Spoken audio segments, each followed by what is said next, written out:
Look হচ্ছে দেখবার, দেখবেন, ভালো লাগলে ভালো, ভালো না লাগলে নাই। একবার বলে আপনারা সেই নিউজকে 1000 নিউজ বানিয়েছেন। কাজ ছাড়া কোনো কিছু নিয়ে সামনে আসতে চাই না। সাংবাদিকরা না, আমার কাজ সম্পর্কে তাদের খুবই কম ধারণা। আমার প্রথম ওয়েব ফিল্ম কষ্টনীর হইচইতে মুক্তি পেয়েছে। সেই ওয়েব ফিল্মের জন্য আমি ডেইলি স্টারের বেস্ট অ্যাক্ট্রেস নমিনেশন পেয়েছি। আমার সাথে আরও যারা আমার সহকর্মী ছিল, মেজদাবিন, তাসনিয়া ফারিন, মানে আমি যে সময়কার অভিনেত্রী, ওরা কিন্তু আমার পরের প্রজন্মের অভিনেত্রী। ওয়ালটন ফ্রিজ কিনে অনেকের মতো আপনিও হয়ে যেতে পারেন মিলেনিয়াল। সেরা পণ্যের সেরা অফার।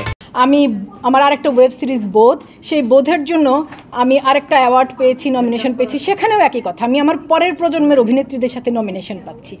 আমার প্রথম ওয়েব ফিল্ম চরকিতে আন্তনগর, সেটার জন্য আমি চরকির বেস্ট অ্যাক্ট্রেস নমিনেশন পাচ্ছি। আমি এই দেশেই কাজ করছি, আমি কিন্তু এই দেশের বাইরে কোথাও কাজ করছি না, এবং বছরে 2-3টা কাজ করি।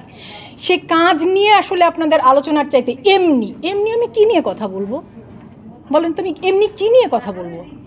যখন আমাকে চ্যানেল থেকে ফোন করে বলে যে আপু এই এমনি সার্বিক আমি একজন অভিনেতা, অভিনয় কর্মী, আমি তখনই কথা বলবো যখন আমার কাজ আসবে। আমার কাজ ছাড়া আমি এই জন্যই আমি বলি যে আপনি যে প্রশ্নটা করেছেন যে ভাইরাল, এই জন্যই, কারণ তারা কী নিয়ে কথা বলতে চায় তারা জানে না। আর লাইফস্টাইল নিয়ে কথা বলার কিছু নাই। আপু আপনার ওয়েট লস জার্নি নিয়ে কথা বলার কিচ্ছু নাই, এটা আমার ব্যক্তিগত জার্নি। এবং একবার বলে আপনারা সেই নিউজকে 1000 নিউজ বানিয়েছেন, আপনারা বানিয়েছেন।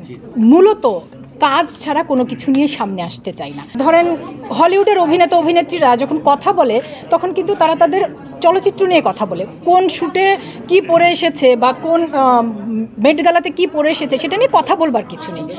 লুক হচ্ছে দেখবেন, ভালো লাগলে ভালো, ভালো না লাগলে নাই। আমাদের পাশের দেশে ধরেন কারিনা কাপুর বছরে ছবি করে একটা, তো কারিনা কাপুর বছরে শ্যুট করে 50টা। কারিনা কাপুর কি 50টা শ্যুট নিয়ে কথা বলে?